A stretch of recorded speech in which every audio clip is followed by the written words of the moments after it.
So apparently this was supposed to be the finale. That didn't turn out to be true at all, though.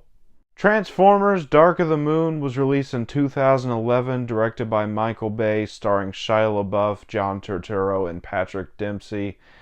And yeah, this is probably my favorite of Michael Bay's Transformers movies, hands down. I have a lot of nostalgia for this movie because this was actually the first Transformers movie I saw in theaters, and it's also the one I rewatched the most with my childhood friend when we were kids. So yeah, let's go ahead and start this review off, starting off with the good. And I know, just like with the first two, this is an unpopular opinion, but there's a lot that I really like here. First of all, Shia LaBeouf is still good as Sam. He starts to wear out his welcome a little bit in this movie, but I still thought he was a good, fun screen presence. And then you have John Turturro back as Simmons, and he's really great here. Once again, continuing to be the best human character in these movies, and yeah, he's just as great here as he always is. Brings that classic John Turturro energy to the role that he always brings to all of his roles. So yeah, really great here as Simmons. And then you have a new human villain, and this is a first for the franchise. We have a human villain here, played by Patrick Dempsey, and Patrick Dempsey is really good as the villain here.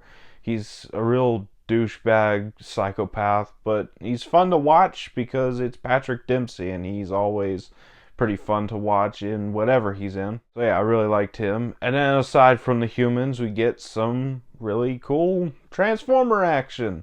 First of all, Peter Cullen is great as Optimus, as Peter Cullen always is as Optimus. Really love the badass portrayal that he gave as Optimus in this movie. And Bumblebee's pretty cool too. Gets a lot of great action sequences here. And the villain, the Decepticons, I want to talk about, first of all, obviously, is going to be Megatron, once again voiced by Hugo Weaving, and I thought that he did a great job. For his last portrayal of Megatron, he did a fantastic job. I really liked the more battle damage design of Megatron in this movie as well. He's got the canvas hood after he got half his face shot off at the end of Revenge of the Fallen. So yeah, really cool design of Megatron, really good vocal performance. And the other Decepticon I want to talk about is Sentinel Prime, voiced here by Leonard Nimoy. And Leonard Nimoy actually voiced Galvatron in the '86 movie. So it was really interesting to see him back in the Transformers franchise as Sentinel Prime. I thought that he gave probably the best vocal performance of all of the Transformers in this movie. I thought that I really like how since Leonard Nimoy was older, you could hear how Sentinel was more disenfranchised with the whole war and tired of all the fighting. He just wanted to end by any means necessary. I thought that Leonard Nimoy really brought that really great nuance to the character of Sentinel Prime.